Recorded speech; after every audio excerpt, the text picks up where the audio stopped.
We all know Khabib, the Eagle, Nurmagomedov!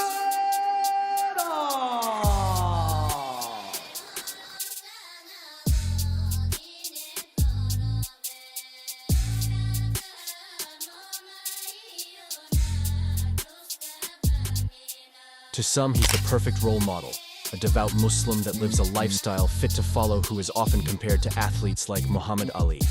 But is this an accurate comparison? Or as always is the truth somewhere in the middle? Let's find out. Minor incidents. Khabib has often been seen as a respectful and humble fighter, but there have been moments where he's shown a different side. He has been belligerent to reporters and journalists who didn't even ask questions with any ill will. They weren't doing the trickery that Ariel Helwani does, yet were met with an angry and charged response from Khabib. One of those examples is during UFC 229's press conference with Conor McGregor. The reporter wanting to ask a question from Conor decided to still show respect to Khabib and greet Khabib with "Assalamu alaikum." And he then proceeded to ask Conor a question about his whiskey deal. Khabib interrupts and scolds the reporter, saying, You cannot say salam alaikum and congrat about whiskey. Ooh, slap him then! as alcohol consumption is prohibited in Islam. Firstly, Assalamu alaikum is a phrase in Arabic that simply means, peace be upon you. It is not a word tied exclusively to Islam, as it is also used by Christian Arabs. Hebrew speakers also use the similar term, Shalom Aleichem, which also means the same thing.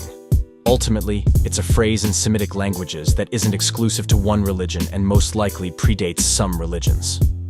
Secondly, it is clear from the reporter's tone that he simply wanted to show respect and greet Khabib before asking Conor a question, and, in return, he got scolded. While Khabib may have been thrown off his mental balance by Conor's disrespect of his family, culture, and peoples, that still isn't an excuse to lash out at the reporter who was simply showing respect. Another case that rightfully gets under some people's skin is when Khabib recorded a homeless man doing push-ups for money and then was visibly laughing at the man.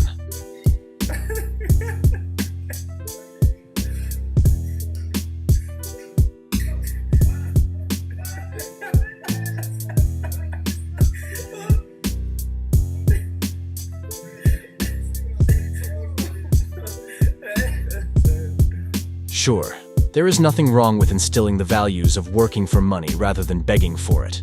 However, if the intent is to guide the man correctly and teach him values, what is the reason behind recording him and laughing in the background? That accomplishes nothing except further humiliating someone already in dire circumstances. If anything, it would discourage the man from ever doing something similar for money in fear of being recorded and laughed at. We're all human, and no one is perfect. These small instances reflect more of Khabib's fan base that is charting into the territory of idolatry, rather than the man himself. A level of ego and arrogance is required for anyone to reach the heights of success that is reached. And while Khabib has been exceptional at checking his ego, there will of course be moments where he slips up. These are minor incidents, however, what we are about to discuss next is more serious. Khamzat Chimaev debacle. Enter Khamzat Chimaev. The man has been a menace ever since his entry into UFC. He is yet to be defeated and is ironically called the evil Khabib. The irony is that Khamzat exposed that Khabib, just like a lot of other humans, is reckless with enemies that he thinks are weaker than him and cautious with the ones he perceives as possibly stronger than him. We all remember how Khabib began his conflict with Conor with the infamous chicken tap interview. Your guy, beginning of the year, he's tapped like chicken. End of the year, he fight for the title. Crazy. Hey, you know, I wanna fight for your chicken because this is #1 easy fight in lightweight division. Then, after Artem Lobov, the absolute GOAT of this game, 28 men have tried to defeat him, and only 15 succeeded.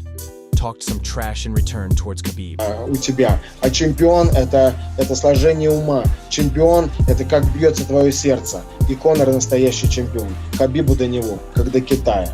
Khabib and his crew surrounded him and smacked him up. Then Conor flew to throw in the dolly, and then Khabib beat Conor and jumped at Dylan Donis and so on. Khabib initiated the conflict in order to get a title shot. No shame in that, as Dana White doesn't usually give out title fights without a storyline. Khabib had no problem bullying Lobov, fighting with Conor and his team. With Khamzat, however, the situation was much different. It all began when Ramzan Kadyrov, head of Chechnya, made disrespectful remarks towards Imam Shamil, whom Dagestanis consider as their national hero. To quickly summarize it, Imam Shamil was a Dagestani religious and revolutionary leader who mounted a fierce resistance to Russian occupation of the Caucasus, and his right-hand man was a Chechen named Baysangar.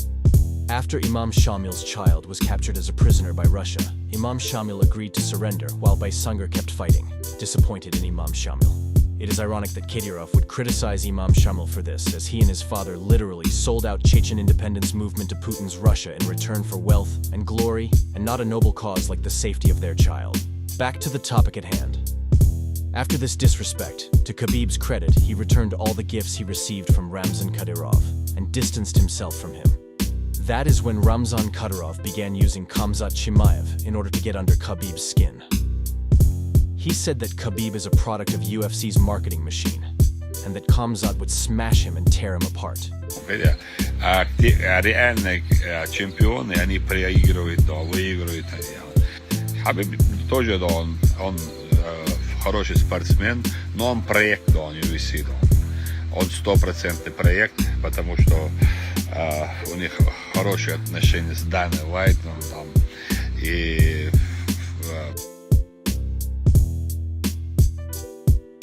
While Khabib never ignored these types of comments from fighters prior to this, he decided to ignore it this time. Whenever asked about the incident, Khabib would do his best to avoid the question, while Khamzat didn't seem to particularly care. This animosity and tension culminated in a brawl between Khamzat and Khabib Nurmagomedov, Khabib's cousin.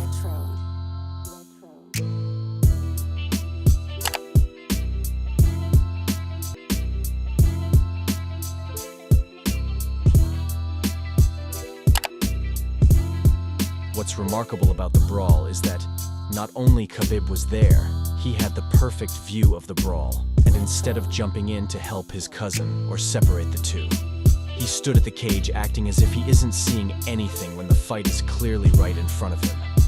Previously, Khabib had no problem smacking Lobov for simple words, and jumping at Dylan Danis for only words as well. This time, not only did he ignore the words, he also ignored Khamzat putting his hands on his cousin, his literal blood, flesh, and veins. No, this isn't the time for the Abu Bakr having a terrible MMA record compared to other Nurmagomedov's jokes. Khabib, Khamzat, Abu Bakr, and Ramzan Kadyrov seem to have settled their differences over a video call. However, the interactions from the two camps as recently as UFC 294 still seem a little off. Silence on unfair mobilization in Dagestan. Here is where the comparison with Muhammad Ali falls off completely. While Muhammad Ali wasn't a saint himself, frequently berating his opponents and being explicit about it, he is rightfully included in a pantheon of athletes who were more than just athletes. Muhammad Ali stood solid on his principles, and when the American invasion of Vietnam occurred, Ali didn't mind the public opinion and legal persecution and resisted the military draft, stating that it is simply not his war, that he himself has no desire or reason to kill Vietnamese people. Whether or not you agree with this sentiment is up to you. However, what is clear is Ali's position before the war and his defense of his beliefs. Khabib was presented with a similar opportunity in the winter of 2022, when Russia decided to launch a full-scale military invasion of Ukraine. After some months, when the initial wave of Russian soldiers was wiped out, Russia moved to swiftly mobilize close to 500,000 soldiers. While in theory it isn't a huge proportion of the Russian male population, the problems came about when it was found out that the draft disproportionately targeted the republics of ethnic minorities within the Russian Federation. Dagestan suffered the worst, as the amount of draft notices sent to Dagestan was several times higher than the amount sent to traditionally ethnically Russian regions. Putin's rationale behind this is that since there are many ethnic Russians who don't view these people as full-fledged Russians in the first place, why not send them to be the cannon fodder? Because if it is middle and upper class Slavic Russian families in Moscow and St. Petersburg who are receiving the bodies of their dead children, then the political opposition in Russia would ignite quickly. Khabib has previously spoken on many issues regarding Dagestan, even banning certain musicians from coming to the Republic the same way rappers in America send threats of banning someone from their city. However, when Dagestanis began protesting these draft notices pointing out that it isn't exactly their war or conflict, remembering that Imam Shamil fought against Russia and not for them, the same Imam Shamil over whom Khabib distanced himself from Ramzan Kadyrov, they looked for Khabib for support and guidance, only to be met with deafening silence. We are not implying that Khabib definitively shared those views. For all we know, he could have fully supported the invasion of Ukraine and Dagestanis being the ones sent over there the most. Yet he gave no statement at all, leaving people to guess as to what his position is. He clearly did not want to offend either side of the argument and risk his career, status, position in the Russian media and government, and possibly imprisonment. In this sense, Khabib is more similar to LeBron James than Muhammad Ali. They both are passionate and vocal about political issues that are low risk to them. However, as soon as their wealth or status are endangered, they suddenly cease to be the vocal activists they usually are. So in this case, Khabib might want to take his own advice of not trying to sit on two chairs at the same time. Хотят и то, на двух стульях не усидишь. Вот сейчас смотрите, я на одном стуле сижу. Если второй стул будет, он будет пустой здесь. Conclusion. So, is Khabib Nurmagomedov a hypocrite? While there are instances where his actions seem to contradict his words, it's essential to remember that no one is perfect. As fans, we can only hope that Khabib learns from these moments and continues to grow as a person. Let us know your thoughts in the comments below, and don't forget to like, share, and subscribe to Bratha. I translate MMA for more MMA content.